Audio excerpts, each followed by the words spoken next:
So students welcome. हम लोग chapter number 3 में हम मिल रहे हैं। इस चैप्टर में हम लोग क्या करने वाले हैं, हमारा जो वाटर रिसोर्स है इसके बारे में जानेंगे। सो वाटर रिसोर्स जो है हमारे लिए बड़ा इम्पॉर्टेंट चैप्टर है। डायरेक्ट क्वेश्चन तो बोर्ड में नहीं है, लेकिन इनडायरेक्ट जो क्वेश्चन होंगे इससे ज़रूर रहेंगे। इसमें डैम्स के बारे में चर्चा किया गया है, तो डैम्स को भी आपको देखना होगा, मैपिंग का काम करना होगा, है ना। आप मैप में जितना डैम्स जो मैं बताऊंगा उसको आप अच्छी तरह से देखिएगा, है ना। सो बात करते हैं हम लोग वाटर रिसोर्स के बारे में। तो वाटर रिसोर्स क्या होता है? ये जो वाटर रिसोर्स है, ऐसा माना गया है कि अगर हम लोग इस वाटर को अगर मिसयूज़ करना बंद नहीं करेंगे तो वो दिन दूर नहीं है कि हमारे अगल बगल जो होगा वाटर का स्कार्सिटी पूरी तरह से आपको देखने को मिलेगा। एक प्रिडिक्शन किया गया है एक डाटा के अनुसार 2025 में कि लगभग 2 बिलियन पीपल जो होंगे वो स्कार्सिटी ऑफ वाटर को क्या करेंगे, फेस कर रहे होंगे, है ना। यानी कि अभी से जो हमारा 5 साल के बाद सिचुएशन कुछ ऐसा रहेगा कि वहाँ पर 2 बिलियन लोग जो होंगे वो फेसिंग क्या करेंगे, वो क्या फेस कर रहे होंगे, वो स्कार्सिटी ऑफ वाटर को क्या कर रहे होंगे, फेस कर रहे होंगे, है ना। अब आगे चलते हैं हम लोग कि देखा जाए तो इंडिया जो होता है ये हमारा टोटल 4% जो होता है ग्लोबल प्रेसिपिटेशन को क्या करता है, ये कैरी करता है। यानी कि पूरे वर्ल्ड में जितना प्रेसिपिटेशन है उसका वो 4% क्या करता है, कॉन्टेन करता है। इसके साथ क्या होता है कि हमारा जो इंडिया का जो रैंकिंग है, किस चीज़ में इंडिया का रैंकिंग है हमारा 133, किस चीज़ में, हाँ, वाटर एक आदमी एक साल में कितना यूज़ करता है ना। तो यूज़ करता है, हमारे पास पानी कितना है, अवेलेबिलिटी कितना है पानी का, रिसोर्सेज का। और इसके अलावा कि हम लोग जो वाटर हम एक आदमी के लिए जो यूज़फुल होता है वो पर एनम यानी एक साल में वो कितना यूज़ करता है। तो हर एक आदमी का यहाँ पर सर्वे किया गया, तो बाकी कंट्रीज़ के अकॉर्डिंग भी किया गया कंपेयर में। तो इंडिया का जो रैंकिंग है पूरे वर्ल्ड में कितना है, हमारा वर्ल्ड में उसका है 133, है ना। आते हैं हम लोग नेक्स्ट में, हमारा जो टोटल एरिया है, जो टोटल एरिया है हमारा वाटर रिसोर्स का, है ना, वो कितना है हमारा, वो है हमारा 1897 स्क्वायर किलोमीटर पर एनम, है ना, पर एनम। यानी एक साल में जो वाटर हमारा कंटेनिंग एरिया है वो कितना कंटेन करता है, एरिया को वो ऑक्यूपाई करता है 1897 स्क्वायर मीटर, है ना। तो देखिए इसको भी याद करने का एक बहुत अच्छा ट्रिक है ना।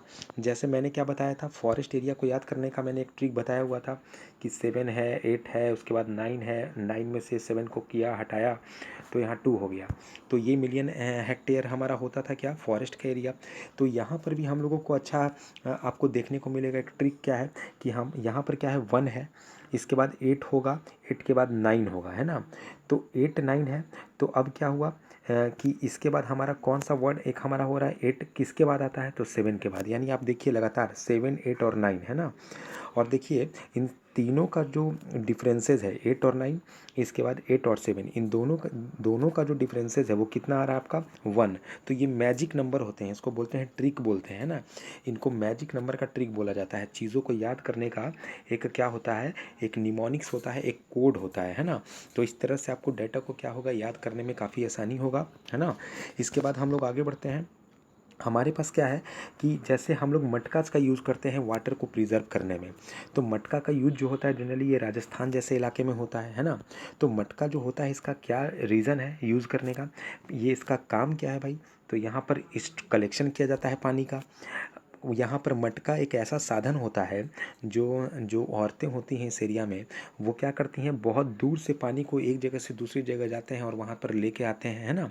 इसके बाद आपको पता है कि राजस्थान एक ऐसा मरुस्थल ज़मीन है जहाँ पर आपको पता है कि डेज जो होता है वो हॉटर होता है और नाइट्स जो होता है वो क्या होता है, कोल्डर होता है, क्योंकि ये तो मरुस्थल का नियम है, नेचर है। तो यहाँ पर क्या होता है, ये जो मटका होता है यहाँ पर दिन में पानियों को वो भर के रख दिया जाता है और रात में वो क्या हो जाते हैं, बहुत ठंड हो जाता है। तो इससे वहाँ पर पानी की समस्या को सॉल्व करने में काफ़ी ज़्यादा आसानी मिलता है ना।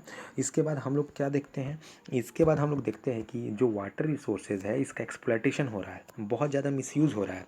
तो क्या कारण है भाई कि इतना ज़्यादा यूज हो रहा है, तो इसका सबसे बड़ा कारण क्या है, पॉपुलेशन दिनों दिन क्या हो रहा है, बढ़ रहा है।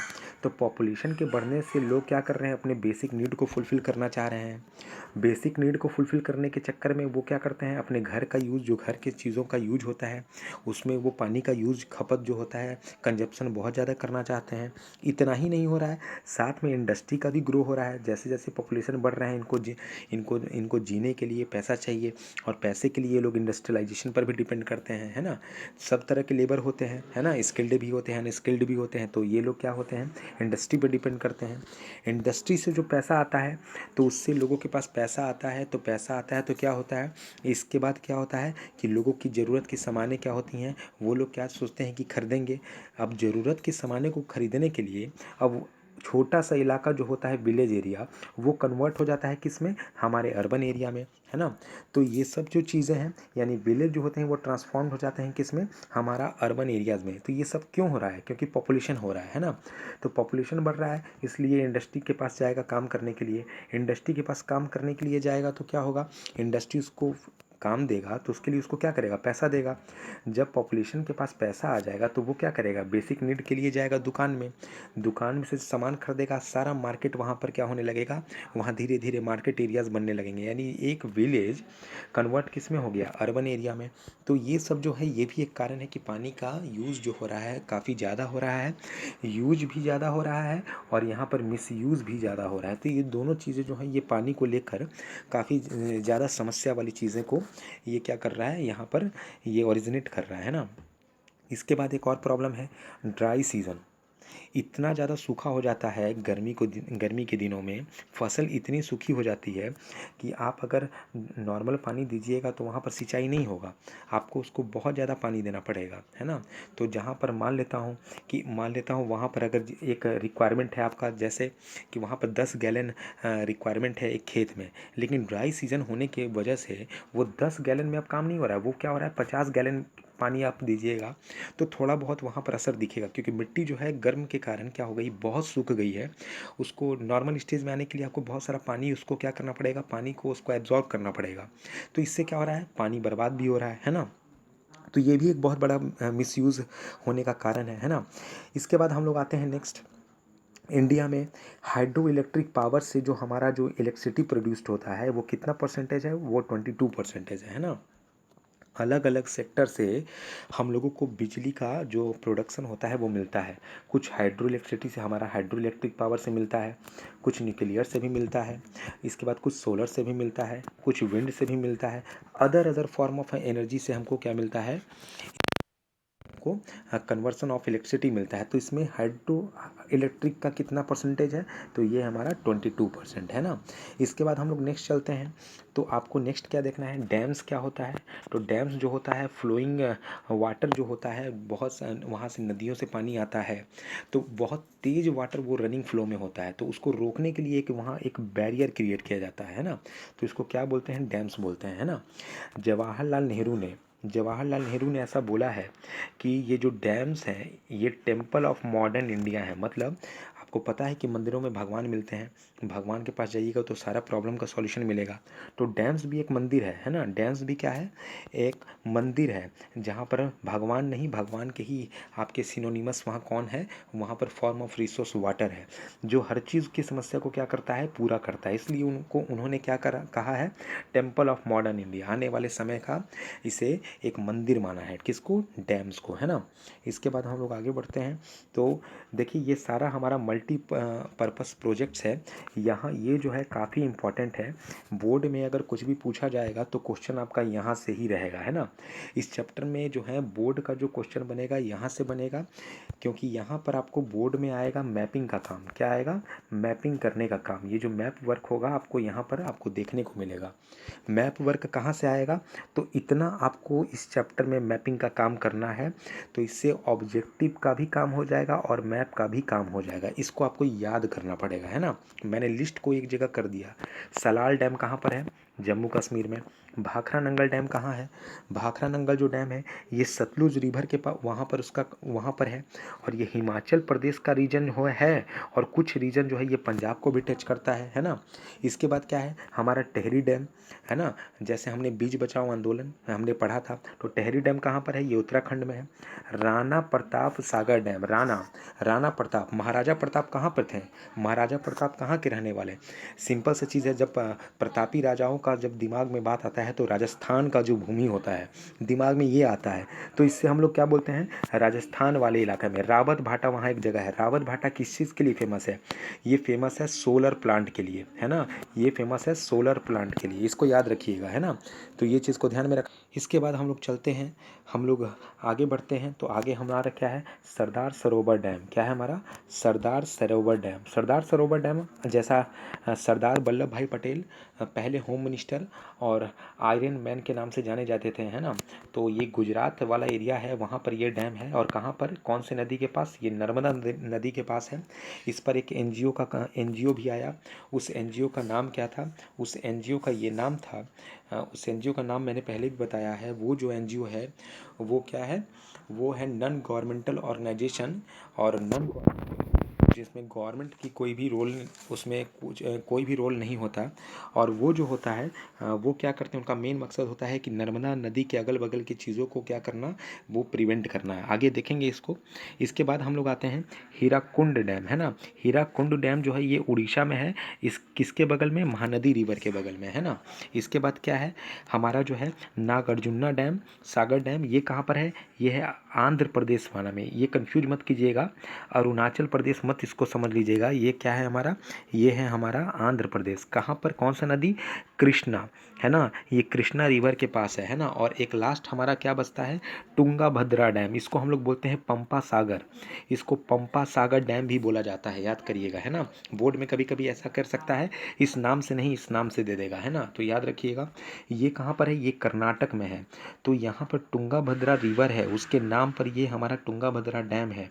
तो ये तुंगा भद्रा रिवर के बारे में थोड़ा जान लेते हैं। कृष्णा रिवर जो है, कृष्णा नदी, तो कृष्णा नदी का ये ट्रिब्यूटरी चैनल है, कौन सा, तुंगा भद्रा, है ना। तो इस चीज़ को थोड़ा सा ध्यान में रखना है। इसके बाद हम लोग ऊपर में यहाँ पर बात कर रहे थे सरदार सरोवर डैम का। ये चीज़ आपको यहाँ पर देखने को मिलेगा, है ना। तो ये चीज़ आपको यहाँ देखने को मिलेगा, क्या है, देखिए एक एक प्रोग्राम है, एक एनजीओ है, नर्मदा बचाओ आंदोलन, जिसका दूसरा नाम सेव नर्मदा रिवर भी है ना। यानी क्या है कि इसमें नॉन गवर्नमेंटल ऑर्गेनाइजेशन क्या होते हैं, ये एनजीओ क्या होता है, मतलब इसमें गवर्नमेंट का कोई भी कंट्रोल नहीं होता है। इसमें आपस में लोग आपस में मिलजुल कर क्या करते हैं, मेंटेनेंस का काम, कंजर्वेशन का काम करते हैं, इन्वायरमेंट को बचाने का काम करते हैं। इनका कुछ अपना टारगेट होता है। जैसे बहुत सारे एनजीओ का काम होता है बच्चों के लिए एजुकेशन देना, बहुत सारा होता है जो अनाथ बच्चों के लिए आश्रम वगैरह, जो अनाथ आश्रम होता है इनके लिए करना, बहुत होता है शेल्टर हाउस बूढ़े लोगों के लिए होता है।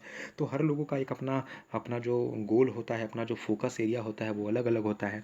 तो ठीक बाकी एनजीओ की तरह भी इसका एक अपना गोल था, क्या कि जो नर्मदा नदी है इसके अगल बगल के जो ट्राइबल लोग हैं, फार्मर्स हैं, इन्वायरमेंट को सेव करेंगे। इसके बाद उस रिवर के अगल बगल का जितना भी इन्वायरमेंट है उसको क्या करके रखेंगे, सेव करके रखेंगे, ताकि वहाँ पर अच्छा सा मेंटेनेंस हो पाए। किस चीज़ का, रिवर का, बर्बाद ना हो पानी। इसका नेचर भी जो है ना, नेचर का भी एक कारण होता है रिवर को पॉल्यूट करने का। तो नेचर को भी क्या करना है, क्लीन करना है। तो इन सब चीज़ों को क्या करना था, नर्मदा बचाओ आंदोलन में शामिल किया गया। अब आगे आते हैं तो हमारा एक टर्म है हमारा एक टर्म है क्या, हमारा एक टर्म है इंटर स्टेट डिस्प्यूट और इंट्रा स्टेट डिस्प्यूट, है ना। इसको समझना है ऐसे, इसको समझना है कि ये हमारा है बिहार का रीजन, है ना, और ये है हमारा यूपी का रीजन। तो अब हम लोगों को इस तरह से समझना है यहाँ पर। जैसे कि यहाँ पे एक चीज़ क्लियर है कि जैसे कि इंटर डिस्प्यूट्स कहने का मतलब है कि, और इंट्रा का मतलब है कि सपोज मान लेता हूँ कि इसको देख लिए फिर से कि ये बिहार है ना, और ये क्या है हमारा, यूपी है ना। तो कोई बहुत दूर से नदी जो है वो यूपी में इंटर करता है। तो इस यूपी में जब इंटर करता है तो ये नदी क्या होता है, ये नदी फिर क्या होता है, ये बिहार में इंटर करता है। तो देखिए क्या होता है, यूपी में जितना दूर ये जो है पानी, नदी का पानी है, तो पूरा पानी पर हक तो यूपी का है। यूपी के अंदर जितना उस रीजन में पानी है तो सब पर हक यूपी का है। और फिर ये जब बिहार में एंट्री करेगा तो बिहार के रीजन में जो पानी आपका होगा इस रिवर का, जहाँ जहाँ इस पर हक जो होगा पूरा बिहार का होगा। लेकिन इस एरिया पर हक किसका होगा, इस एरिया पे सच बात है ना तो बिहार का होगा ना यूपी का होगा, क्योंकि ये बॉर्डर वाला एरिया है। तो यहाँ पर कभी कभी क्या होता है, बिहार बिहार बोलता है कि यहाँ से जो रिवर होता है उसका यूज़ करने के बाद कभी कभी बिहार बोलता है ये हम यूज़ करेंगे, कभी यूपी बोलता है कि हम यूज करेंगे। तो इस सब के कारण क्या होता है, इस सब के कारण वहाँ पर क्या होता है, वहाँ पर एक तरह का क्या हो जाता है, डिस्प्यूट हो जाता है, यानी एक तरह का विवाद हो जाता है ना। इनके रीजन में पानी का यूज करेंगे तो दिक्कत नहीं है, लेकिन ये बॉर्डर वाला इलाका में जो करेंगे तो वहाँ पर प्रॉब्लम है ना। सो इस चीज़ को हम लोग इंटर डिस्प्यूट स्टेट डिस्प्यूट कहते हैं। लेकिन जब है हमारा इंट्रा स्टेट डिस्प्यूट, तो इंट्रा में क्या होता है कि इंट्रा में ये होता है कि हम लोगों ने जैसे कि जो सिचुएशन हम लोगों ने क्या किया, दो स्टेट में पढ़ा, तो अब बात करते हैं ये बिहार है, तो अब यूपी को हटाते हैं, अब बिहार में बहुत सारे डिस्ट्रिक्ट होंगे, है ना। अब हर डिस्ट्रिक्ट में जैसे वो रिवर जब आया यूपी से होते हुए, तब ये तो बिहार में एंट्री करेगा, तो ये पूरा एरिया के अंदर जो हमारा पानी जाएगा इस पर हक किसका होगा, बिहार का होगा, किसी दूसरे स्टेट का नहीं होगा। अब देखिए ये डिस्ट्रिक्ट ये पटना है, ये क्या है, पटना है ना। इसके बाद ये कोई और डिस्ट्रिक्ट है, ये बोलेगा कि इस वाले रीजन का पानी इसका है, ये बोलेगा कि ये वाला रीजन क्या है, मेरा है। तो यहाँ भी तो वही वाला बात हो गया, बॉर्डर वाला हो गया, तो ना तेरा है ना मेरा है ना। तो जब किसी स्टेट के अंदर में अगर ये प्रॉब्लम हो रहा है तो उसको हम लोग क्या बोल रहे हैं, उसको इंट्रा लेवल हम लोग बोल रहे हैं या इंट्रा स्टेट डिस्प्यूट बोल रहे हैं ना। तो अब आगे बढ़ते हैं और हम लोग है कि रेन वाटर हार्वेस्टिंग मेथड क्या क्या होता है ना। पानी जो होता है रेन वाटर, है ना, इसको हम लोग कैसे इसका यूज करेंगे कि हमारा ये रेन वाटर जो हो ये मिसयूज नहीं हो। तो देखिए राजस्थान में सबसे पहले खादीन्स होता है। खादीन्स क्या होता है, कोई भी फार्म्स है वहाँ पर क्या होता है, कोई भी फार्म्स में है तो ये फार्म्स के पास बनाया जाता है, इस तरह का कंटेन होता है, एक तरह का स्टोरिंग आपका बोल सकते हैं टनल होता है। ये जो होता है खादिन्स, ये राजस्थान में स्पेशली कहाँ पर है, जैसलमेर के इलाका में ये होता है। तो यहाँ पर रेन वाटर जब आता है तो ये क्या होता है, इसमें पानी जो होता है वो क्या होता है, एक्यूमुलेट होता है ना, इसको क्या बोलते हैं, खादिन्स बोलते हैं, है ना। इसके बाद हमारा अगला है रूफ वाटर, हमारा roof water, roof top rain water harvesting system, जिसको टैंक्स भी बोला जाता है। ये जनरली कहाँ होता है, ये होता है हमारा शिलोंग और मेघालय वाले एरिया में, है ना। शिलोंग और मेघालय के एरिया में पानी का वेस्टेज भी बहुत है, लेकिन लोग वहाँ पर भी कुछ एरिया ऐसा है जहाँ पर लोग रेन वाटर से क्या करते हैं, वाटर को सेव करते हैं। तो वहाँ पर कौन सा एरिया, शिलोंग, मेघालय, चेरापूंजी आपको पता होगा, है ना, जहाँ पर सबसे ज़्यादा एवरेज रेनफॉल होता है ना। तो यहाँ पर roof top rain water harvesting system का यूज किया जाता है। इसके बाद आगे बढ़ते हैं गेंडाथूर, एक ऐसा जगह है हमारे कर्नाटक में, है ना, ये मैसूर हमारा थोड़ा रिमोट एरिया में जगह है, जहाँ ऐसा माना जाता है कि सारे घर क्या करते हैं, इस वाटर प्रोसेस को कंजर्व करके लगभग साल में 50 लीटर जो होता है वो वाटर को कंजर्व करते हैं, और वो रेन वाटर से वो लोग क्या करते हैं, उस पूरे एरिया का 50,000 लीटर जो होता है रेन वाटर से कलेक्ट किया होता है, और ये जो होते हैं कामों में यूज किए जाते हैं। कहाँ पर, गेंडाथूर में, है ना, ये कहाँ पर है, कर्नाटक में है ना। बेलारी जगह है और मैसूर का जो रीजन है इसके पास हमारा गेंडाथूर एक रिमोट एरिया है, वहाँ पर ऐसा किया जाता है। इसके बाद एक जोहाद है, जोहाद जो होता है राजस्थान में बोला जाता है। इसका जोहाद का दूसरा नाम क्या है, पोखर, पोखर आपने नाम सुना होगा, है ना। तो ये सब वर्ड है जो राजस्थान में टेक्निकली यहाँ पर यूज किए जाते हैं, किस चीज़ के लिए, रेन वाटर हार्वेस्टिंग मैनेजमेंट को स्टोर करने के लिए। इसके बाद यहाँ पर एक और भी चीज़ है, बम्बू ड्रिपिंग इरिगेशन मेथड। क्या होता है इसको थोड़ा हम लोग समझ लेते हैं, ये होता क्या है, ये जो होता है हमारा होता क्या है, इस चीज़ को हम लोग थोड़ा सा जानते हैं। इसके बाद क्या है, इसके बाद है हमारा बम्बू ड्रिपिंग इरिगेशन मेथड। देखिए क्या होता है, मान लेता हूँ कि ये एरिया है हमारा, यहाँ पर इरिगेशन हो रहा है ना, ये एरिया है हमारा, इरिगेशन हो रहा है ना। अब क्या होता है, इस एरिया में इरिगेशन हो रहा है, और दूसरा चीज़ क्या है कि यहाँ पर जो है, यहाँ पर पानी है ना। तो अब एक बात बताइए, यहाँ पर पानी है और यहाँ पर क्या हो रहा है हमारा, एक तरफ हमारा वहाँ पर एक इरिगेशन करने के लिए लैंड है ना। अब आपको पता है कि यहाँ पर जब इरिगेशन हो रहा है तो हमको पानी चाहिए, तो यहाँ से यहाँ तक पानी पहुँचाना बहुत टफ है ना। आप कितना पानी पहुँचाइएगा, इतना आसान नहीं है आपके लिए कि इतना बड़ा सा खेत आप पानी को लाइए, वहाँ पर लोड ले जाइए, उसको आप इरिगेशन दीजिए, है ना। तो आप क्या कीजिएगा कि वहाँ पर ऐसे एरिया में क्या करते हैं, यहाँ पर ये जो पानी आप देख रहे हैं, ये जो एरिया है रिवर वाला एरिया है, यहाँ ये लोग बम्बू का यूज़ करते हैं ना, बांस का यूज़ करते हैं। इस बांस को ये इस तरह से यहाँ पर होलो सरफेस बनाते हैं, पानी इसमें आता है, और फिर यहाँ पर ये क्या करता है, यहाँ से ये पानी क्या होता है, निकलता है और इस खेत में ये जाता है ना। तो इस बम्बू का ये लोग यूज़ करते हैं, है ना, पानी को एक जगह से दूसरे जगह ट्रांसफ़र करने के लिए। सपोज़ एक चीज़ और कि मान लेता हूँ क्या कि ये हमारा जो एरिया है यहाँ पर हमारा रिवर है ना। अब ये जो एरिया है यहाँ पर हमको इरिगेशन करना है, तो बहुत बार ऐसा होता है कि हम लोग इस रास्ते से नहीं आ सकते हैं। तो क्या होता है, वहाँ पर बम्बू को इस तरह से एडजस्ट किया जाता है, यहाँ पर जो पानी निकलेगा, यहाँ से जो पानी आएगा तो वो तो यहाँ निकलेगा, फिर यहाँ पर क्या करते हैं ये लोग दूसरे बम्बू को यहाँ पर रखते हैं और उसके सरफेस को क्या करते हैं, यहाँ पर ये जब पानी इसमें आएगा तो ये फिर क्या करेगा, ये पाइप की तरह काम करेगा। तो ये सब इसको कनेक्ट करते जाते हैं और ये जो प्रोसेस होता है क्या बोला जाता है इस प्रोसेस को बोला जाता है बम्बू ड्रिपिंग इरिगेशन मेथड, है ना। आते हैं नेक्स्ट, कर्नाटका में, जैसे राजस्थान में हमने खादींस बोला, कहाँ पर, जैसलमेर में। राजस्थान में हमने जोहात भी बोला जिसको पोखर जो बोला जाता है। तो कर्नाटका में ही इसी चीज़ को हम लोग क्या बोलते हैं, कटास बोलते हैं। क्या बोलते हैं, कटास, है ना। इसके बाद तमिलनाडु जो है ये पहला ऐसा स्टेट बना जिसने रेन वाटर हार्वेस्टिंग मेथड को सक्सेसफुली क्या किया, इम्प्लीमेंट किया, है ना। इससे पहले क्या हुआ, राजस्थान भी आया, वेस्ट बंगाल भी आया, इसके बाद हमारा क्या हुआ, हमारा तमिलनाडु भी आया बीच में, इसके बाद गुजरात भी आया। लेकिन इस सब में क्या हुआ कि तमिलनाडु एक पहला ऐसा स्टेट बना जिसने इसका यूज भी किया और उसको सही तरह से इम्प्लीमेंट भी किया, है ना। सो ये नहीं होना चाहिए कि राजस्थान हम लोग पढ़ें तो राजस्थान को टिक कर देंगे, क्योंकि राजस्थान मेजॉरिटी ऑफ आंसर में यहाँ पर राजस्थान जा रहा है।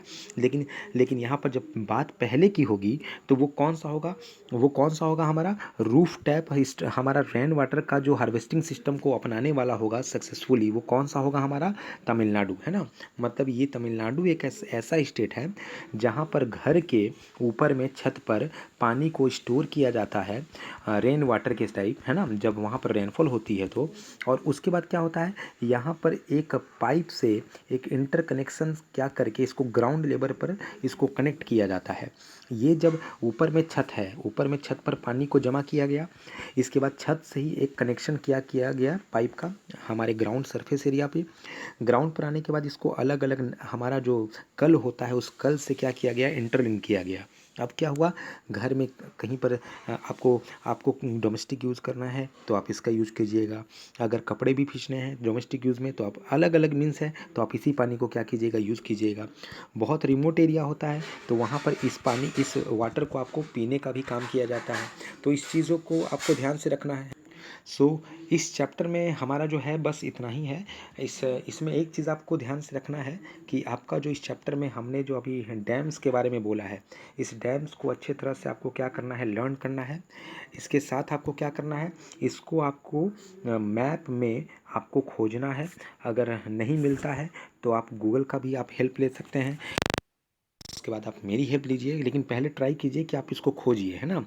अगर आपके पास एटलस है तो ठीक है, नहीं है तो बुक का यूज़ करें। अगर वो भी अगर आपको क्लियर नहीं हो पाता है तो आप गूगल करें, लेकिन इस चीज़ को आप पहले सॉर्ट आउट करें, क्योंकि यहाँ से जो होगा इस बार बोर्ड में यहाँ से क्वेश्चन आना है।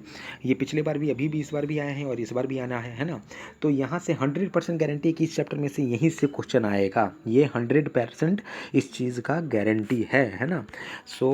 इस चीज़ को ध्यान से रखना है। चैप्टर्स को पढ़िए, आप लोग कोशिश करिए कि जहाँ पर दिक्कत हो उसको आप क्या करें, उस प्रॉब्लम को दूर किया जाए। और इसके बाद जहाँ भी दिक्कत होता है तो आप मुझे फिर से क्या कर सकते हैं, मुझे आप पूछ सकते हैं, कमेंट कर सकते हैं। इस वीडियो के नीचे कमेंट जरूर करिएगा कि आपको इस वीडियो से कंसेप्ट को क्लियर हुआ या नहीं हुआ क्लियर, है ना। क्योंकि मेरी अब कोशिश यही है कि किसी भी तरह से आपके दिमागों में ये टॉपिक्स को इस तरह से कवर किया जाए, आपको ऐसे समझाया जाए कि एग्जामिनेशन में आपका किसी भी तरह से क्वेश्चन जो हो आप उसको अच्छी तरह से आंसर राइटिंग लिख सकें, है ना। इस वीडियोस में हम लोग इतना ही करते हैं और अगले वीडियोस में हम लोग हो सकता है कि कुछ नए टॉपिक्स के साथ आगे बढ़ें। आप लोग इस चैनल को सब्सक्राइब करिए, जितना हो सकता है शेयर करिए, क्योंकि शेयर करिएगा तो ये एजुकेशन एक बहुत बड़ा प्लेटफॉर्म है, बहुत लोगों को इससे मदद मिलेगी। तो इस लॉकडाउन में आप भी बहुत लोगों की मदद कर सकते हैं, है ना। शेयर करिए जितना हो सकता है, और जो लोग सब्सक्राइब नहीं किए हैं सब्सक्राइब करिए, बेल आइकन जरूर प्रेस करिए, तभी आपके पास नोटिफिकेशन आएगा, है ना। Thanks for watching this videos. मिलते हैं हम लोग अगले वीडियो में।